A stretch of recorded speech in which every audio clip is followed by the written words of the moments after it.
All right, so welcome everyone. Today's speaker is Oliver Hinder. He's joining us from the University of Pittsburgh. He's an assistant professor there, and he's doing a lot of interesting work on optimization methodology, both in the convex and non-convex setting, both first and second order methods. And it appears that today he is going to tell us about what's new in linear programming. So Ali, the virtual floor is yours. Thank you. Thanks for the generous introduction, David. Yeah, so today I'm going to talk about practical Primal-Dual hybrid gradient for large-scale linear programming using restarts and other enhancements. So this is work that I started on when I was at Google just before I joined the University of Pittsburgh. And this is joint work with, oops, sorry, let me just get the slide changing going. This joint work with 6 other folks, so it's not all me. I don't want to take all the credit. I've just got up here on the slide. Okay, so what's the motivation of this work? So there are a lot of first order Primal-Dual methods, particularly targeted at linear programming. So algorithms include Primal-Dual hybrid gradient, ADMM, extra gradient, and then there are a bunch of implementations. So SCS, OSQP, PDLP, ProxSTP. We could go on all day naming them. And these methods have certain strengths, which is why people have been doing a lot of research on them. So in particular, they're generally low memory and have very quick iterations compared with, say, standard methods that use factorizations. And they're also very easy to parallelize. So we can usually parallelize them very well. And why is that? Because our basic operation is usually, well, for these types of methods, our basic operation is a matrix vector multiply rather than a matrix factorization. Okay, what are the weaknesses of these types of methods? Well, the weaknesses is that they're often really slow at finding high accuracy solutions, sometimes painfully slow.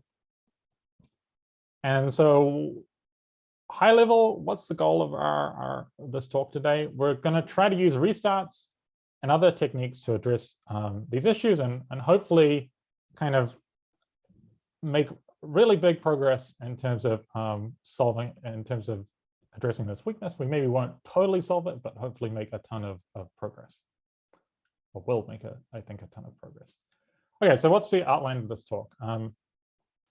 So the first part of this talk is going to focus on a theoretical paper I wrote with my collaborators on restarts for Primal-Dual methods. So that is thinking more from the theory side. Why is it a good idea to use restarts for first order Primal-Dual methods, particularly in the context of linear programming? And then, after we've done that, and we'll maybe give a couple of toy examples where we see this actually does really work well in practice and the theory matches up nicely. We'll move on to another kind of work I did with my collaborators, which is focusing on Primal-Dual hybrid gradient, which is a particular Primal-Dual algorithm. And we're going to try to add a whole lot of enhancements to it, target it at linear programming, and see how far we can go in terms of improving its performance. And we're going to end up with essentially a solver that is much, much better than the state-of-the-art methods for solving first order methods, for solving linear programs. And so that will be much, much more empirical and kind of less theoretically justified. But of course, one of the enhancements that we'll talk about will be restarts, which we have this nice theory. Okay, so that's kind of the outline of the talk today. And now I want to give you a little bit of a introduction to the Primal-Dual methods, which is what we'll be talking about for the first part of this talk, and restart schemes. So Primal-Dual algorithms find solutions to Primal-Dual problems. You could also call these minimax problems. There are plenty of other names, but for this talk, we'll just call them Primal-Dual problems. So in a Primal-Dual problem, we have some Lagrangian, and we have a primal player and a dual player. The primal player is trying to minimize, represented by the X, and the dual player, represented by the Y, is trying to maximize. And we're going to assume that this Lagrangian is convex concave. Okay, and the actual case we're really interested in for this talk is a special case of this problem, which is linear programming. So if you have a linear program in standard form, as I've written down here, we can write it in Lagrangian form by defining things as follows. And with those definitions that I've written down there, the optimal solution to the Primal-Dual problem is the optimal solution to the linear program. Okay, so that's what we're going to do. We're going to try to tackle these linear programs by essentially working with this Lagrangian problem. Okay, so what's a Primal-Dual method? So Primal-Dual methods generate a sequence of Primal-Dual pairs. So that is x0, y0 is one Primal-Dual pair, and we're going to denote that Primal-Dual pair by z0. And from the perspective of this talk, we're going to think just about properties of these sequences. We're not actually going to be too worried about specific algorithms. But as in a concrete example, if I have PDHG and then I apply it on a linear program, then the iterates will take the following form. So I'll essentially take a step on the primal, a gradient step, I should say, on the primal. So I'll take a gradient step on the primal, and then on the dual, I'll take this kind of weird gradient step plus like what looks like, I guess, momentum, although I think it's technically called an over-relaxation. And that's my algorithm for PDHG. And then one thing that we're really interested in Primal-Dual methods is the average iterate. And why is that? Well, if you look at the kind of known convergence rates for Primal-Dual hybrid gradient, or actually other Primal-Dual methods, the average iterate has a better convergence rate than the current iterate in the very general setting. Now, one thing that I think that's interesting here is in practice, people will often say, actually, I only use the current iterate because the current iterate performs better than the average iterate. And that's true if you don't, well, we'll see that's true, but nonetheless, restarting where we take advantage of the fact the average iterate has the better convergence rate will give us better performance. I think I'll explain this issue better in a few slides. Okay, so that's a kind of an introduction to Primal-Dual methods. Now I want to give you a bit of an introduction to restarted algorithms. So here we have a typical algorithm. We have a starting point, initialize the algorithm, and we take a step of the algorithm. So what's a restarted algorithm? So we, instead of just continually taking a step of our algorithm until we converge, each time we take a step of our algorithm, we actually check, is the restart condition satisfied? And if it is not, then we just continue taking a step of our algorithm. And if it is, then we reinitialize our algorithm from this output. So this output that's coming out from this algorithm. We reinitialize and then go back through this loop. Okay, so what does that mean in the case of a Primal-Dual restart scheme? Well, basically, when the restart condition is satisfied, we're going to restart or reinitialize the algorithm on the average of the iterates since the last restart point. And that is how we'll reinitialize or restart the algorithm. Oh, by the way, please interrupt me at any time. I have, I think I'm going to be good on time in terms of it's probably going to be a little bit on the short side. So yeah, feel free to interrupt before I forget to tell you that. Okay. Oh yeah, visualizations. Okay, so now I want to give you kind of like some intuition on why restarts are potentially good in practice. Okay, so here we have PDHG, and we're running 50 iterations, and here I have a like really simple toy problem. So I have x1 times y1. This is an unconstrained, you could say, linear program or a bilinear problem, and their x and y, the primal and dual space, are just R, the set of real numbers. So if you plot the current iterate, it will kind of spiral inwards like this. If you plot the average iterate, it will take kind of a more direct path to the optimal solution, denoted by the star. But you notice it will kind of stall out here. And if you ran this a lot longer, what you'd see actually is the current iterate will continue spiraling in and actually overtake at some point the average iterate. However, if I perform a restart at this point, so I basically start my Primal-Dual hybrid gradient, reinitialize it from the average iterate, and then plot the average iterate since that last restart point, you'll see that converges much, much quicker. And if I continue to do that, I'm not actually going to end up being overtaken by the current iterate. And then here I have just plotted in blue the spiral generated by the current iterate of the algorithm that was restarted. Okay, so hopefully that gives you like some intuition on why restarts might be a good idea. So next I want to talk about some related work. So linear convergence of the current iterate of ADMM for linear programming was proved a very long time ago in the 90s.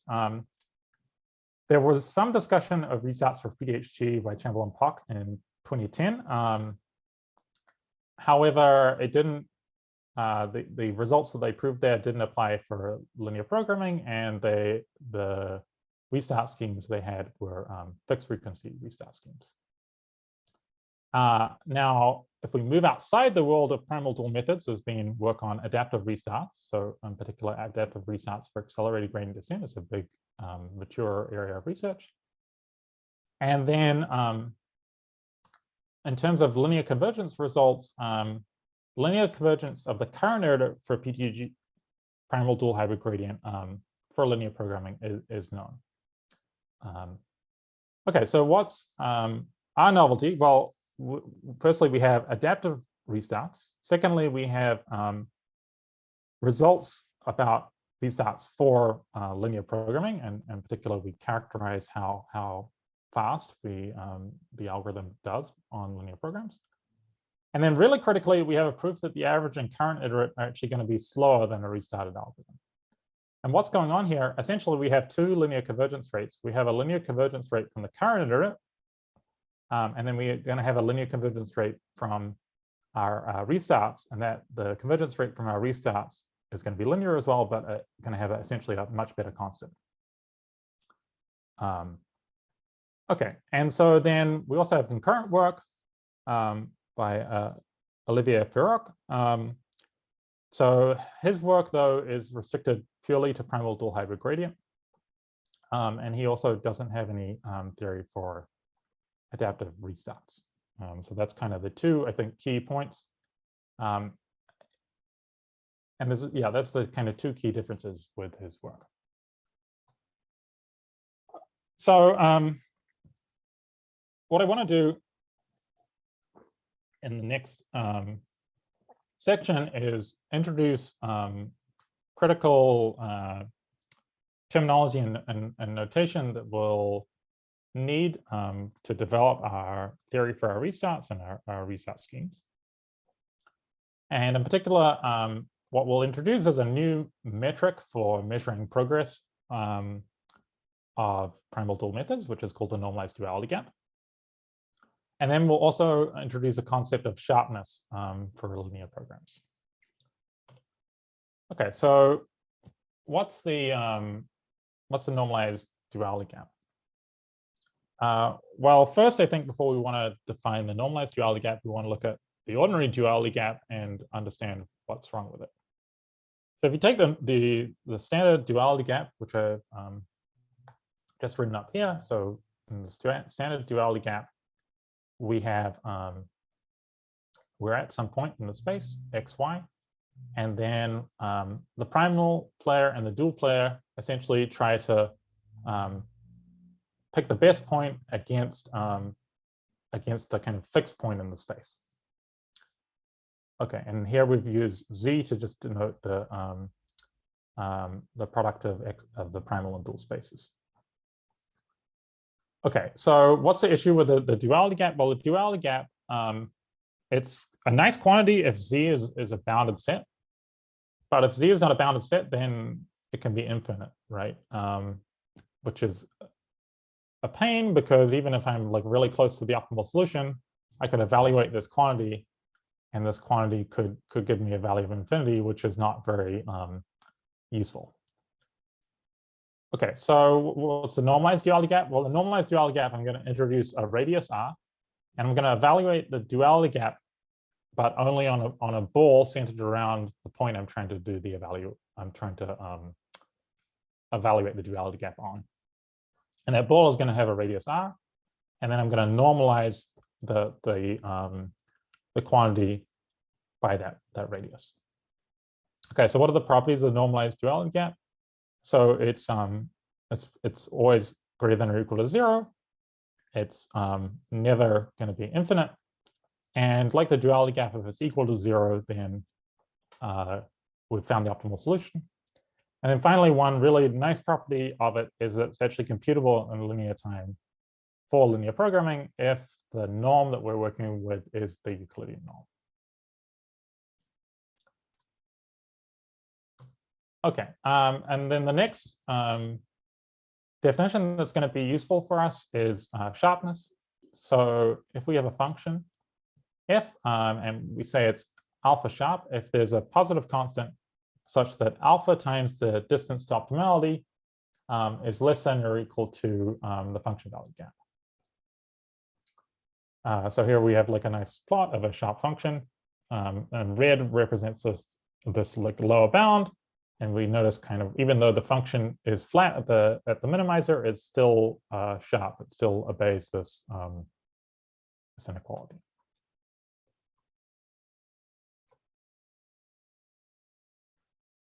Okay, so now what do we mean by a sharp linear program? So actually, firstly, a sharp Primal-Dual problem. Okay, so we call a Primal-Dual problem alpha sharp on the set S.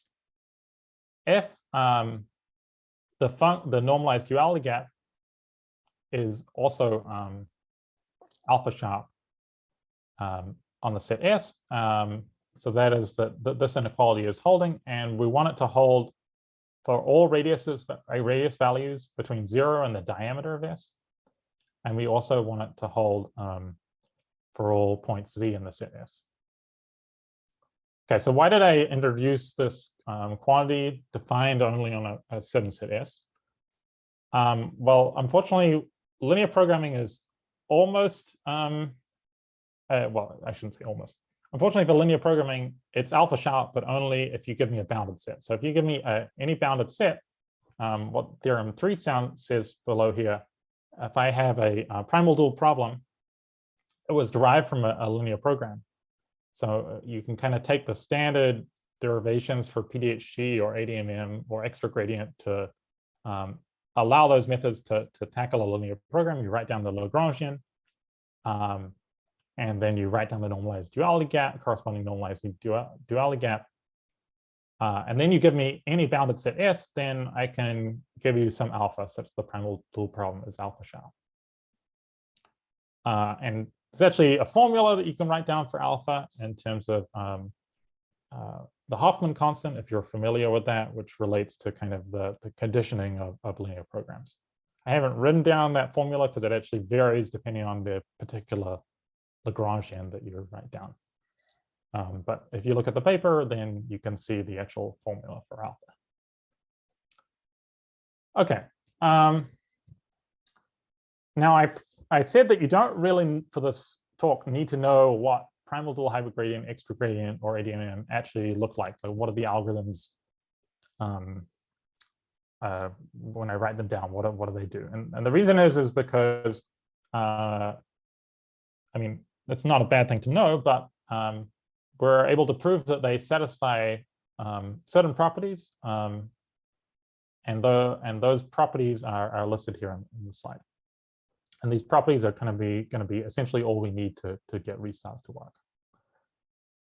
So property C is that there exists some constant, a little c, such that the following inequality holds,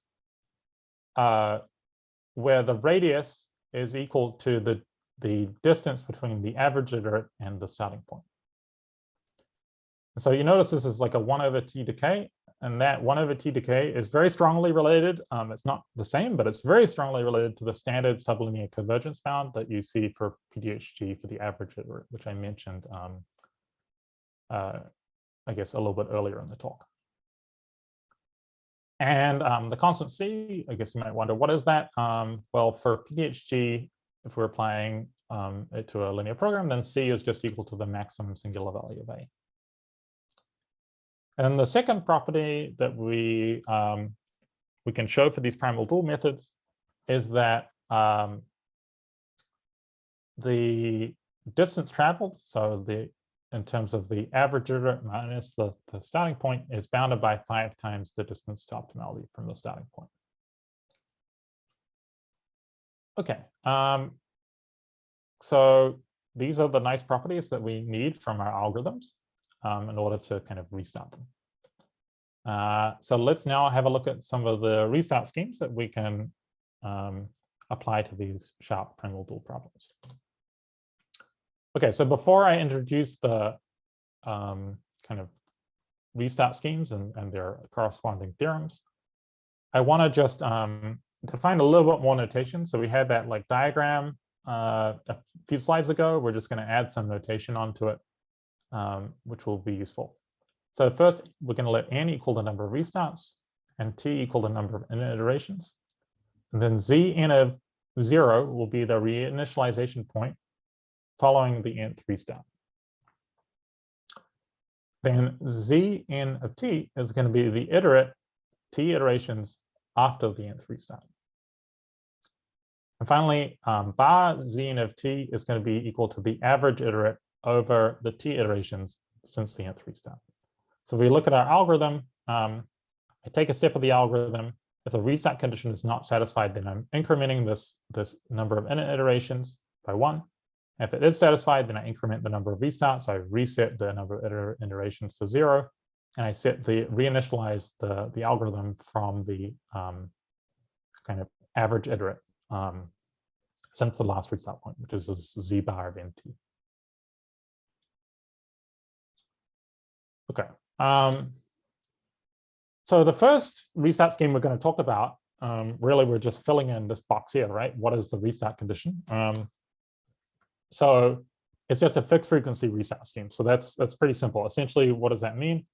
Just restart the algorithm periodically at a certain fixed period.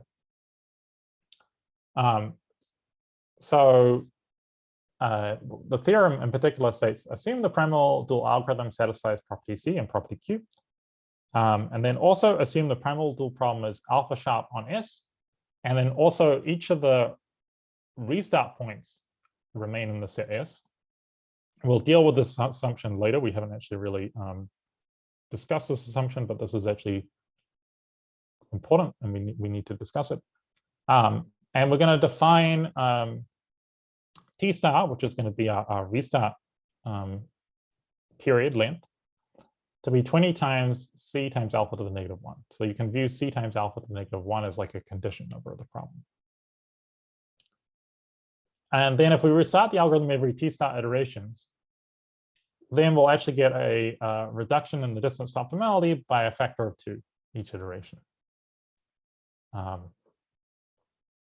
Okay, so we get this nice linear convergence, and then, I think the next question is, can I build something more practical? Because you could, of course, grid search on the period for your restart frequency. So I could, instead of restarting, I could try every 20 iterations, every 50 iterations, every 100 iterations. That's, of course, a whole lot of extra computational burden. So what we'd like is some sort of adaptive restart scheme that just automatically triggers restarts without us having to do any hyperparameter or grid searching. Okay, so here we have theorem 5. So suppose that the premise of theorem 4 holds. That's the theorem we had on the previous slide. And we're going to just restart the algorithm immediately. This is just to kind of deal with a technical issue, but it's not super important. So we're going to restart the algorithm immediately, and then thereafter, we're going to restart it whenever we decrease the normalized duality gap by a factor of 2. But notice the normalized duality gap is a little bit strange in the sense that we have to choose these radius values. And the radius values are maybe not quite what you would expect. So in particular, the radius values between iterations change. So this radius value is the average iterate or the current average iterate minus the starting point. And that goes into the distance computed into the radius. And the point we're evaluating at is the kind of current average point, which makes sense. The average since the last restart. And over here, we have the distance traveled between the previous restart periods. So we're kind of going back on a restart period and looking at that distance.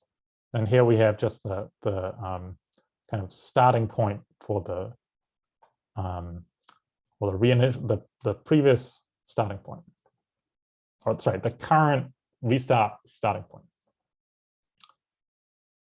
Okay, and then when we do that, we essentially get the same result as we got on the previous slide, except for we have like a multiplier by t star, so it's slightly worse, but you know, this exponential decay is going to kill the t star pretty quickly. Okay, so now one kind of important caveat to these results that I mentioned is that the adaptive and fixed frequency restart schemes require Zn of 0 to be in the set S. Okay, so why is that an important point? Well, we wanted these results to hold, for linear programming, and the set, as we mentioned, kind of the set at S is only alpha sharp if it's a bounded set. Okay, so how do we get around that issue? Well, basically, if we're working with a linear program, then you can show a restarted PDHG, extra gradient, or ADMM have the nice property that the iterates are going to be bounded. And so we can kind of guarantee this property just immediately for linear programming. And therefore, you know, this I guess is like a pretty immediate corollary of the result I just wrote up there and the adaptive restart theorem, which is if we have PDHG, extra gradient, or ADMM with restarts, then we obtain linear convergence on LP problems. And specifically, what does that linear convergence rate look like? So after k total iterations, the adaptive restart scheme is going to satisfy this bound here. So the kind of important thing here is we have this linear convergence with a constant c to the -1 times alpha multiplied by k, where k is the total number of iterations. So adding up all the iterations through all the restart loops. Okay, so why do I just emphasize this a little bit? Because the next slide just kind of keep this constant c to the -1 times alpha in mind, because we're going to be comparing with what the current iterate does. Okay, so you can actually prove that the restarts are a strict improvement for PDHG. And why is that? If I take the iterates of PDHG, you can show there exists an alpha sharp problem, which is actually bilinear. So that's essentially an unconstrained linear program.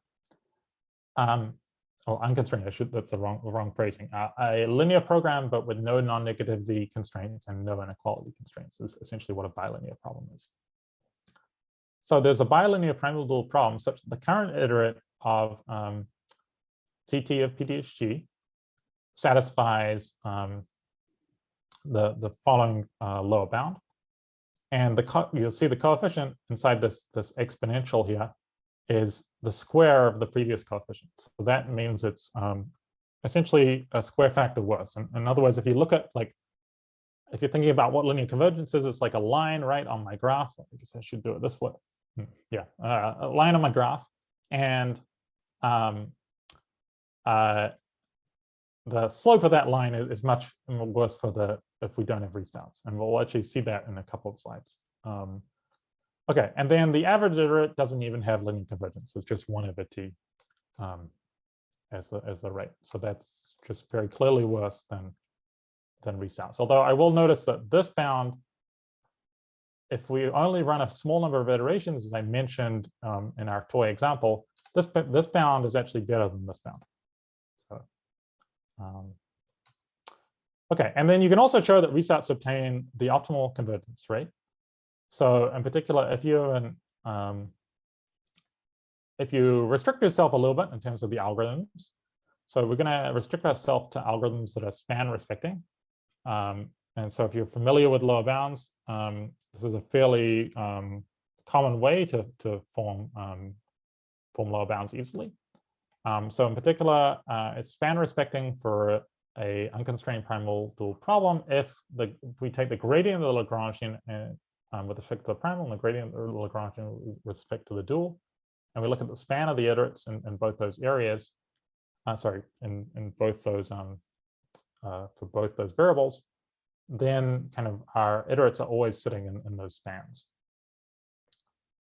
So that's automatically satisfied for pretty much every primal-dual method that I know of. You could imagine using some of the arguments that exist for unconstrained optimization to form stronger lower bounds. I think they would almost definitely hold here as well, where you just replace span with any deterministic algorithm or any randomized algorithm, but that's a lot more work to prove those bounds, even if they're very, very likely true.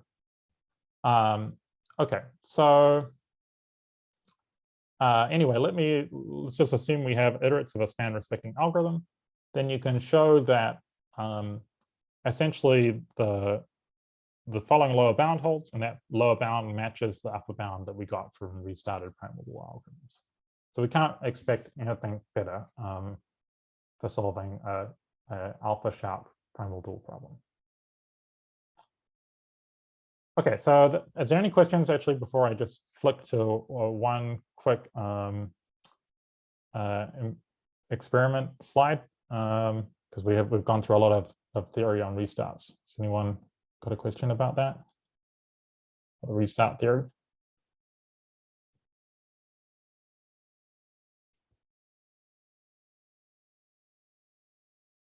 Okay. So the next part of this talk is going to be much more applied, and we're going to look at a big data set and a whole lot of heuristics. But what I want to do with this slide is just give you a little taste of how restarts can be effective by just taking one example, applying a restarted PDHG for linear programming to that example. So this is a linear programming relaxation of a quadratic assignment problem. It's from a standard benchmark. And here I've plotted the normalized duality gap and the number of iterations. Okay, and what do we see? Well, you can see if you don't restart your algorithm, you follow this red line, and it's kind of converging linearly. I think if you actually zoomed out further enough, you would see like a line representing linear convergence. But it's very, very kind of gradual slope. And on the other hand, we have, say, adaptive restarts, which are given in blue. And you can see that this is converging much faster to high accuracy. Finally, we have a bunch of different fixed frequency restarts. So I've just picked restart lengths and done a sweep over them. And you can see kind of the best restart length, which is 16,000 roughly as the period between restarts, is pretty much the same as the adaptive restarts, but all the other restart lengths are worse. And of course, I had to do a hyperparameter sweep to find that best restart scheme. So there's a big advantage to adaptive restarts here. Okay, so just to summarize this part, linear programming is sharp on a bounded region. Restarts give linear convergence on sharp Primal-Dual problems for PDHG, extra gradient, and ADMM. We develop fixed frequency and adaptive restart schemes. And for PDHG, restarts improve linear programming performance, both in theory and in practice. Okay, so that ends the first part of the talk about restarts. What I want to talk about now is how we took Primal-Dual hybrid gradient, which is the specific Primal-Dual algorithm, and we added a bunch of enhancements to make it much better for linear programming, in particular for finding high accuracy solutions. The first question that you might have is, why do we want to use Primal-Dual hybrid gradient? I mean, Primal-Dual hybrid gradient is one of many first order or matrix-free methods for linear programming. So that by matrix-free, I just mean methods where matrix vector multiplies are the main computational operation. Now, why did we choose PDHG? Well, it's basically the most promising thing we've found so far. We've tried a bunch of these things with mixed results, and this is what worked best. Of course, maybe in the future, someone will show that one of these other methods with the right set of heuristics works really well. Okay, so what is this right set of heuristics? Well, that's the algorithm we call PDLP, which stands for Primal-Dual hybrid gradient for linear programming. But I think you should just think about it as PDHG essentially enhanced for linear programming. Okay, so the kind of first question whenever you're doing a paper that's based on heuristics is, what are the data sets you're working with? And here we've kind of split up a data sets in a way that's kind of unconventional, I think, for computational optimization, is we have a training set. What do I mean by training set? That's where we actually developed our algorithm. And then we have test sets, which we didn't look at until we actually wrote the paper. And that's nice because by having these held out test sets, we can guarantee to a certain degree that we're not overfitting to the data set that we developed our algorithm on. Okay, and so what's the training set? This is essentially from the LP relaxations from the MIPLIB 2017 collection. And then LP benchmark is a set of instances developed by Hans Miltermann. And MIPLIB is a very classic LP benchmark test set, although it's involves quite small linear programs. So it's not maybe so interesting anymore, but it's nice to have a look at how we do on those as well. Okay, so here's a really fast and quick snapshot of how much we improve PDHG through our various heuristics. So here we have the MIP relaxation collection. That's 383 LP relaxations, and we've put 100,000 iteration limit on the algorithm. And then we have different tolerances that we're going to. So 10 to the one has a 10 to the negative 4 relative error in terms of the KKT error using fairly standard metrics. And the other is 10 to the negative 8 relative error. So standard PDHG solves about 37% of this test set within that iteration limit, whereas we solve 91%. And then for 10 to the negative 8, it's 13% versus 75% that we solve at 10 to the negative 8.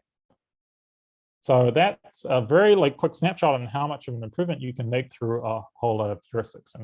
And what are these heuristics or enhancements? Well, the first one is adaptive resets, which we already spent a long time talking about. And that gives an improvement in practice, converges in theory, and an improved theoretical rate. Then we have some other heuristics like diagonal preconditioning.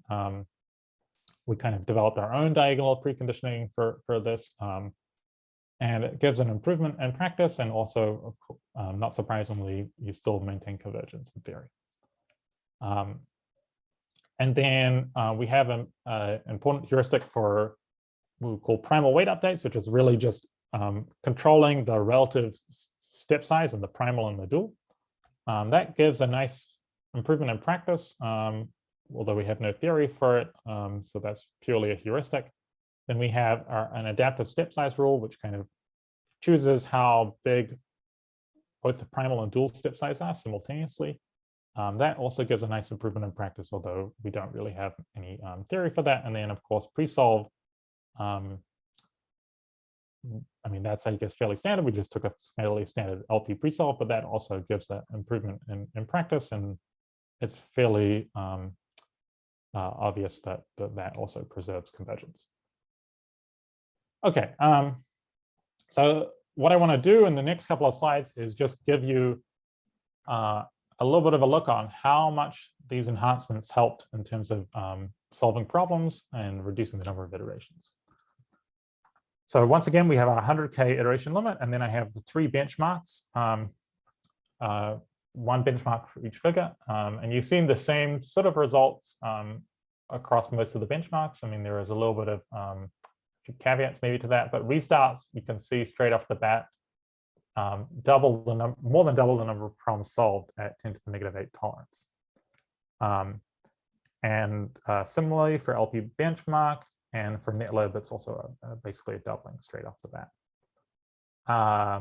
At lower tolerances, the restarts don't quite help as much, but that you shouldn't be surprised by. And then you can see, a lot of these other heuristics have pretty decent impacts on the number of problems solved. And here we have the number of iterations of the algorithm.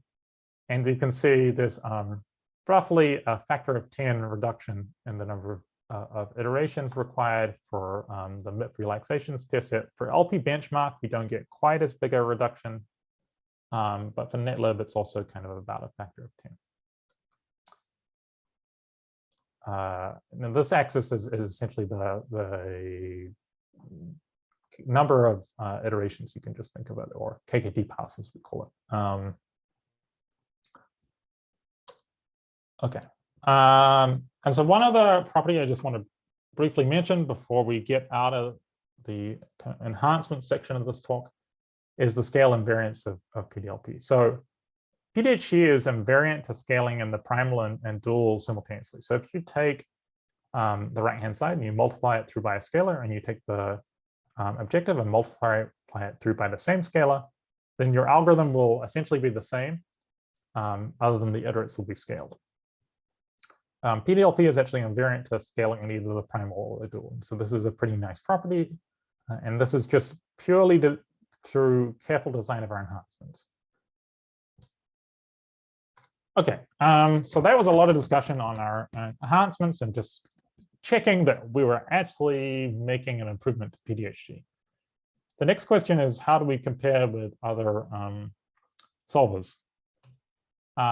So here we have our 3 test sets, and then we have different tolerances that we're trying to hit.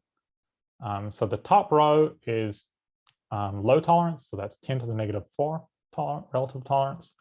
And then the bottom row is 10 to the negative 8 relative tolerance. And blue is PDLP, which you might notice is pretty much at the top of every plot. Then orange dashed, which is usually the second top of every plot, is enhanced extra gradient. So that's actually our algorithm also. It's just take all our heuristics and apply them to extra gradient instead of PDHG. And we found that that worked pretty well, but not as well as PDLP. Then the dashed green line, which is generally the bottom of all these plots, is PDHG. And then the red dashed line is SCS, which is another first order method, but this is the matrix-free version of SCS. So that's where SCS solves the linear systems by using conjugate gradient. And then purple is SCS, where it solves them with factorizations. And also one comparison point I just want to make here. So there's an hour time limit here. We're comparing with SCS. SCS is C++ code, we're Julia code. So, and not heavily optimized Julia code, I would add too. If anything, SCS probably has a speed advantage from an implementation standpoint.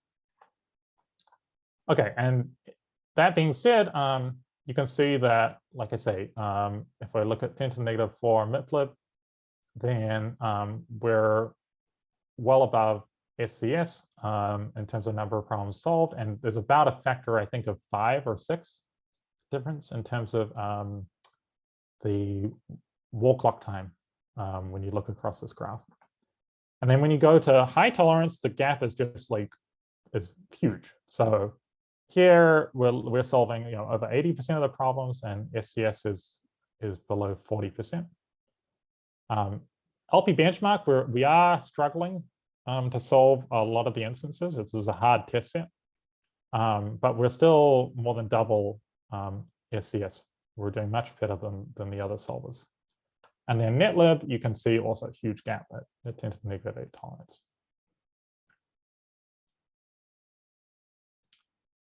Okay, now the next kind of question is, how do you do against commercial solvers like Gurobi?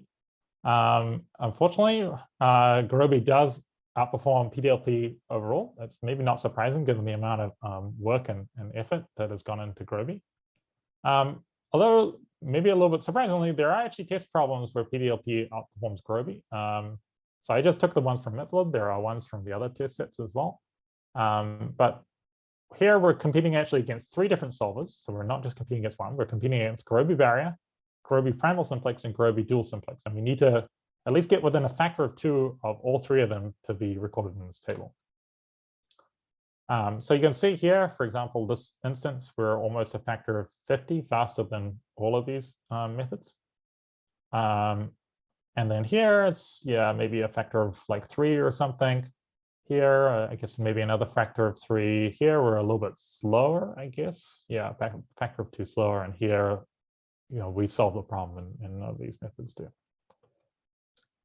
So I guess the point is, it's not that we want to replace Gurobi, but that PDLP could be useful in a portfolio of solvers. So that is, Gurobi runs a portfolio of barrier.